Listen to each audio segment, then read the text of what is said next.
Welcome दोस्तों, मैं आपका स्वागत करता हूं आपके अपने चैनल पवित्रा एकेडमी पर। और आज का जो हमारा टॉपिक है, it is one of the topics जो आता है हमारा इंक्लूसिव एजुकेशन में और हर सब्जेक्ट की पेडागोजी में, और इसमें कहीं ना कहीं स्टूडेंट्स को कंफ्यूजन बना रहता है। तो आज हम बड़े ही डिटेल से जानेंगे each and everything about divergent and convergent thinking. उसके अंदर हम जानेंगे फर्स्ट ऑफ ऑल डाइवर्जेंट और कन्वर्जेंट थिंकिंग का कॉन्सेप्ट किसने दिया। After that we will discuss about what is divergent and convergent thinking. और उसके बाद हम जानेंगे जो हमारे लिए बड़ी समस्या बनी रहती है कि अपसारी चिंतन कौन सा है और अभिसारी चिंतन कौन सा है। मैंने प्रैक्टिकल लाइफ में देखा है कि बहुत सारे स्टूडेंट्स को प्रॉब्लम रहती है, लेकिन मैं ये दावा करता हूं कि अगर आज आपने ये वीडियो कंप्लीट देखा तो आज के बाद आपको अपसारी और अभिसारी में प्रॉब्लम नहीं आएगी। And after that we will discuss about the difference between divergent and convergent thinking. और आज के ही वीडियो में हम समझेंगे ओपन एंडेड क्या है, क्लोज एंडेड क्या है। आफ्टर दैट गिफ्टेड जो स्टूडेंट होता है उसमें क्या होता है, और जो क्रिएटिव जो होता है उसमें डाइवर्जेंट होता है या कन्वर्जेंट होता है।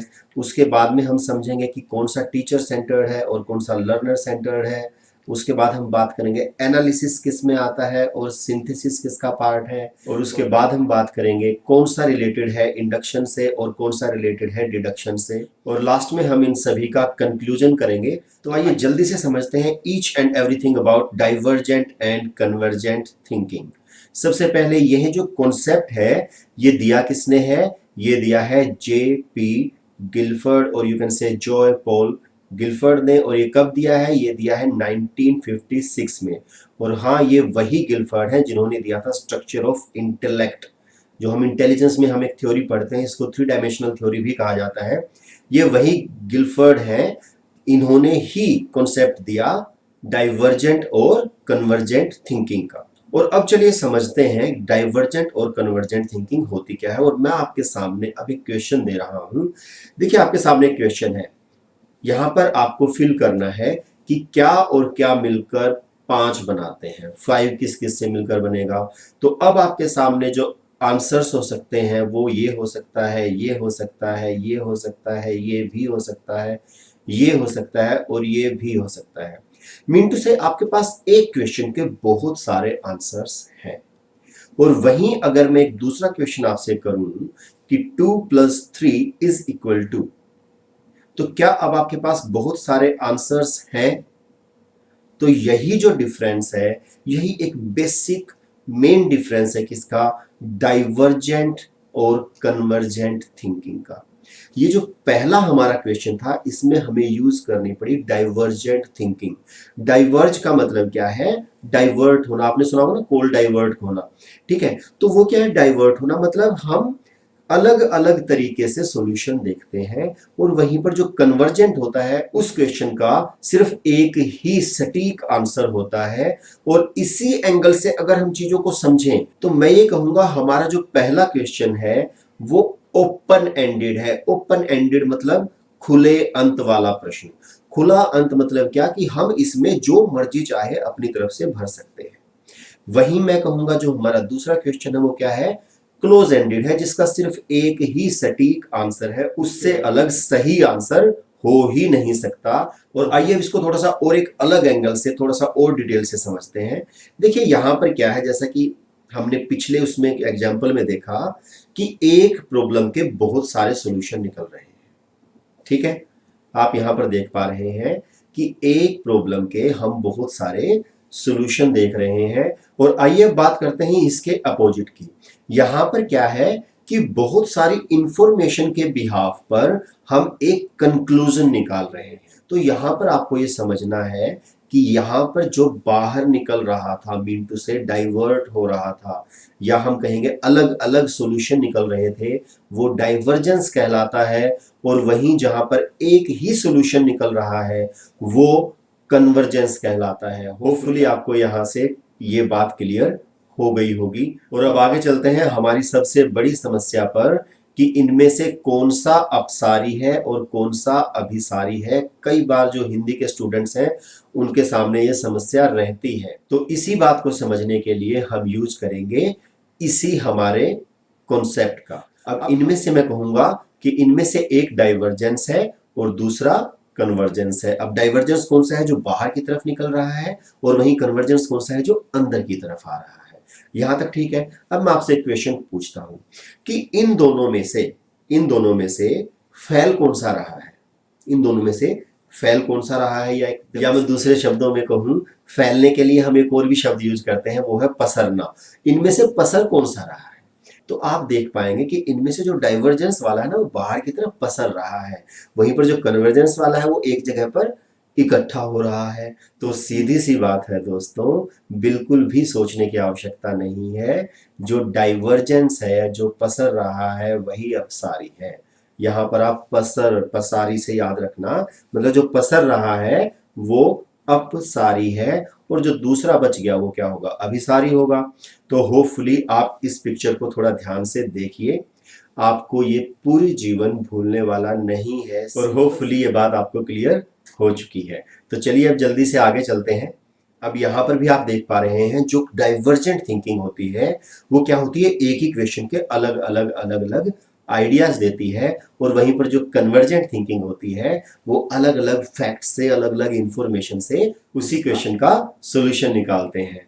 तो चलिए अब देखिए, यहां तक अगर हम बात करें, ये आपको क्लियर है कि जो डाइवर्जेंट होता है वो ओपन एंडेड होता है, हमारे पास बहुत सारे आंसर्स होते हैं, और वहीं पर जो कन्वर्जेंट होता है वो क्लोज एंडेड होता है, या हम कहेंगे कि हमारे पास सिर्फ एक ही आंसर होता है। और अब इसी एक पॉइंट से हम इनके सभी डिफरेंसेस को समझेंगे। And the very first difference is divergent thinking is flexible. ये फ्लेक्सिबल है, फ्लेक्सिबल मतलब लचीला है, लचीला मतलब कि इसके कई आंसर्स हो सकते हैं, कुछ भी आंसर हो सकता है, जैसा कि अभी हमने देखा, मतलब ये रिजिड नहीं है। वहीं पर ये क्या होगा, कन्वर्जेंट जो होगा फोकस्ड होगा, सिर्फ एक ही जगह फोकस्ड है, ये अलग अलग जगह पे फैला हुआ नहीं है, फोकस्ड है। जैसे उसमें होता है ना मैग्नीफाइंग ग्लास में, तो वो क्या होगा, कन्वर्जेंट होगा।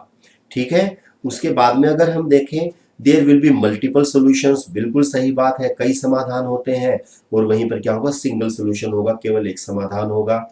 After that enhances creativity and imagination. देखिए, जो डाइवर्जेंस थिंकिंग होती है वो क्या करती है, क्रिएटिविटी को बढ़ाती है, क्योंकि जो क्रिएटिव होता है वो अलग अलग एंगल से चीजों को सोच सकता है। और वहीं पर जो कन्वर्जेंट होती है वो क्या होती है, लॉजिकल होती है। सेकंड थिंग, फास्ट होगी, इससे हम काम जल्दी कर पाते हैं, क्योंकि हम टू द पॉइंट सोचते हैं। एक्यूरेट होगी, जैसे 2 और 3 5 एक्यूरेट होगा हमेशा ही, और स्टैंडर्डाइज होगी, उसको सभी मान्यता देंगे। आफ्टर दैट मैं कहूंगा, जो डाइवर्जेंट थिंकिंग होती है वो सब्जेक्टिव होती है या व्यक्तिनिष्ठ होती है, और वहीं जो कन्वर्जेंट थिंकिंग होती है वो क्या होती है, ऑब्जेक्टिव होती है। अब यहाँ पर इस चीज को थोड़ा समझते हैं, सब्जेक्टिव क्या है, ऑब्जेक्टिव क्या है। और जैसा कि आपने देखा है, कुछ सब्जेक्टिव टेस्ट होते हैं और कुछ ऑब्जेक्टिव टेस्ट होते हैं। क्या डिफरेंस होता है? जो सब्जेक्टिव टेस्ट होते हैं उनके अंदर जो सब्जेक्ट होता है, सब्जेक्ट मीन्स टू से लिखने वाला जो है, उसके पास स्वतंत्रता होती है, वो अपने विचार रख सकता है, वो फ्लेक्सिबिलिटी का यूज कर सकता है। और वहीं पर बात अगर हम करें ऑब्जेक्टिव टेस्ट की, तो जो ऑब्जेक्टिव टेस्ट होता है उसका केवल एक आंसर होता है। मिंटू से हमारे पास 4 ऑप्शन होंगे और आपको उसका केवल एक आंसर देना होगा, और वही सटीक होगा, एक केवल एक ही आंसर सही होगा। तो वो क्या होगा, हमारा कन्वर्जेंट थिंकिंग से रिलेटेड होगा। अब इसको हम एक और क्वेश्चन से समझते हैं। जैसे अगर मैं कहूं, एक क्वेश्चन है कि भारत को स्वतंत्रता कब मिली, तो आपका आंसर क्या होगा, 15 अगस्त 1947। ओके, केवल एक आंसर है, तो ये क्या होगा, कन्वर्जेंट क्वेश्चन होगा।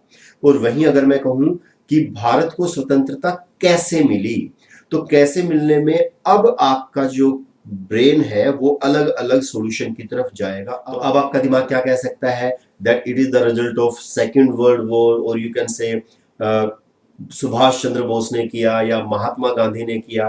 तो उसके लिए आपके पास बहुत सारे ऑप्शंस हैं। आगे चलते हैं और अब इसी से रिलेटेड कुछ और डिफरेंसेस कर लेते हैं। It provides opportunity to explore. जो डाइवर्जेंट थिंकिंग होती है वो इस बात पर बल देती है कि बच्चा अपने लेवल पर कुछ एक्सप्लोर करे, बच्चे को कुछ सीखने का, अपने लेवल पे कुछ करने का मौका दिया जाता है। वहीं कन्वर्जेंट थिंकिंग में ऐसा नहीं है, वो क्या होगा, एग्जैक्ट होगा, रिफाइंड होगा, जैसा अब तक चलता आ रहा है आपको वैसा ही करना है। After that related with lateral thinking. और वहीं जो हमारा कन्वर्जेंट थिंकिंग होगा वो किससे रिलेटेड होगा, लीनियर और वर्टिकल थिंकिंग से। तो ये हमने डिस्कस किया था लास्ट वीडियो में एडवर्ड डी बोनो के बारे में, और उन्होंने कहा था कि जो लेटरल थिंकिंग है वो क्रिएटिविटी से रिलेटेड है, लेकिन जो कन्वर्जेंट थिंकिंग है उसके अंदर एक बहुत बड़ा डिसएडवांटेज है। वो क्या है? वो एनालिसिस पैरालिसिस कोज कर देता है। एनालिसिस पैरालिसिस मतलब बच्चा चीजों का विश्लेषण करना छोड़ देता है। मिंटू से उसको ट्रेनिंग मिली ही नहीं होती है। उसको क्या कहा जाता है कि जो एक रास्ता है ना, जैसे कि आपने देखा होगा घोड़े के यहाँ पे लगा देते हैं कि भाई तुझे इधर उधर नहीं देखना है, तो वो क्या है? कन्वर्जेंट थिंकिंग है। बेशक बिल्कुल आपको सीधे ही देखना है, वो कन्वर्जेंट थिंकिंग है। तो जिसे एनालिसिस पैरालिसिस होने का भय रहता है। तो उससे बचने के लिए क्या कहा गया है कि जो गिफ्टेड चिल्ड्रन है उनको एनकरेज किया जाना चाहिए डाइवर्जेंट थिंकिंग के लिए। और यहां पर गिफ्टेड चिल्ड्रन क्यों नाम आया है? क्योंकि जो गिफ्टेड होते हैं वो मैक्सिमम कन्वर्जेंट थिंकर होते हैं। क्यों? क्योंकि वो टू द पॉइंट सोचते हैं, उनका कंसंट्रेशन बहुत अच्छा होता है, उनका ध्यान डगमगाता नहीं है। मीन टू से वो कन्वर्जेंट थिंकर है। लेकिन उससे क्या हो जाता है? एनालिसिस पैरालिसिस होने की गुंजाइश बहुत बनी रहती है। तो टीचर को क्या करना चाहिए? गिफ्टेड चिल्ड्रन को ज्यादा से ज्यादा मौके देने चाहिए डाइवर्जेंट थिंकिंग के। और अगर अब हम बात करें कि इन दोनों में से बेस्ट कौन सा है, मतलब डाइवर्जेंट थिंकिंग अच्छा है या कन्वर्जेंट थिंकिंग ज्यादा अच्छा है, तो मैं कहूंगा ये दोनों ही एक दूसरे के कंप्लीमेंट्री हैं, अपोजिट है, एक के बिना दूसरे का अस्तित्व नहीं है। लेकिन फिर भी अगर बीइंग ए टीचर आपसे एग्जाम में क्वेश्चन पूछा जाता है तो आपका आंसर क्या होगा? Divergent thinking.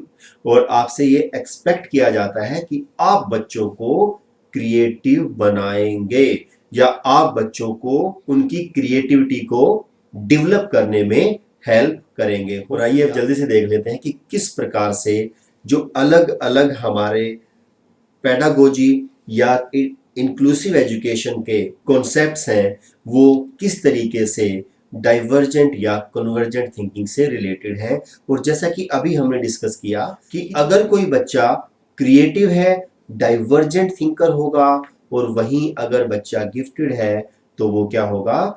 कन्वर्जेंट थिंकर होगा। और देखिए इस चीज को आप थोड़ा सा रिलेट कर लेंगे, जो प्रतिभाशाली है, भ जो आपको शब्द दिखाई दे रहा है वो अभिसारी, मतलब आप देख पा रहे हैं अभिसारी में भी भ है और प्रतिभा में भी भ है। तो आप इन दोनों को रिलेट कर लेंगे कि अभिसारी चिंतन प्रतिभाशाली बालक में होता है। और वहीं अगर हम बात करें एनालिटिकल थिंकिंग किससे रिलेटेड होगी और सिंथेसिस किससे रिलेटेड होगा, तो हम कहेंगे जो एनालिसिस है वो रिलेटेड है डाइवर्जेंट से, और वहीं सिंथेसिस है वो रिलेटेड है कन्वर्जेंट से। एनालिसिस क्या होता है? किसी चीज को टुकड़ों में बांटकर बारीकी से समझना, और वहीं सिंथेसिस क्या होता है? उसको समझने के बाद में उसको सम अप कर देना। तो सम अप करने के लिए मतलब इकट्ठा करना है, इकट्ठा करना मतलब कन्वर्जेंट थिंकिंग, और तोड़कर देखना, बारीकी से देखना मतलब उसको अलग अलग करना है, मतलब डाइवर्जेंट थिंकिंग की रिक्वायरमेंट होगी। आफ्टर दैट अगर मैं कहूं कि इंडक्टिव कौन सा होगा और डिडक्टिव कौन सा होगा, आगमन किससे रिलेटेड होगा, निगमन किससे रिलेटेड होगा, तो जो आगमन है वो रिलेटेड है डाइवर्जेंट थिंकिंग से, और वहीं डिडक्टिव जो है वो रिलेटेड है कन्वर्जेंट थिंकिंग से। और देखिए ये जो कॉन्सेप्ट है एनालिसिस, सिंथेसिस, इंडक्टिव, डिडक्टिव, अगर आपको इन कॉन्सेप्ट्स में कुछ कंफ्यूजन है तो आप कमेंट बॉक्स में बताइए, हम इनके ऊपर भी वीडियो लेक्चर तैयार करेंगे। तो आइए अब जल्दी से सम अप कर देते हैं क्या कहा गिलफर्ड ने। फर्स्ट ऑफ ऑल ये दोनों ही प्रक्रियाएं एक दूसरे के अपोजिट और कंप्लीमेंट्री हैं। And the second thing is कि ये एक ही प्रॉब्लम के दो डिफरेंट पार्ट्स हैं। मिंटू से एक प्रॉब्लम सोल्व करने के लिए हमें दोनों की आवश्यकता होती है, डाइवर्जेंट थिंकिंग की भी और कन्वर्जेंट थिंकिंग की भी। क्योंकि जो डाइवर्जेंट थिंकिंग है वो क्या करता है? अलग अलग आइडियाज को देता है, और वहीं जो कन्वर्जेंट थिंकिंग होता है वो उन आइडियाज से डील करता है। और आइए अब इन्हीं पॉइंट्स को समझते हैं एक एनिमेशन के द्वारा।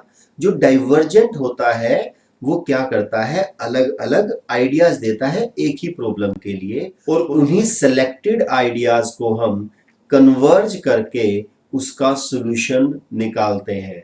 तो होपफुली आपको इससे समझ में आ रहा है कि डाइवर्जेंट और कन्वर्जेंट एक ही प्रोसेस के भाग हैं और यू कैन से कंप्लीमेंट्री हैं लेकिन कॉन्ट्रास्टिंग है या एक दूसरे के अपोजिट है। तो होपफुली जो आज का कॉन्सेप्ट था आपकी समझ में आया होगा। तो जल्द ही मिलते हैं नेक्स्ट वीडियो लेक्चर के साथ। तब तक के लिए thank you so much and have a nice day.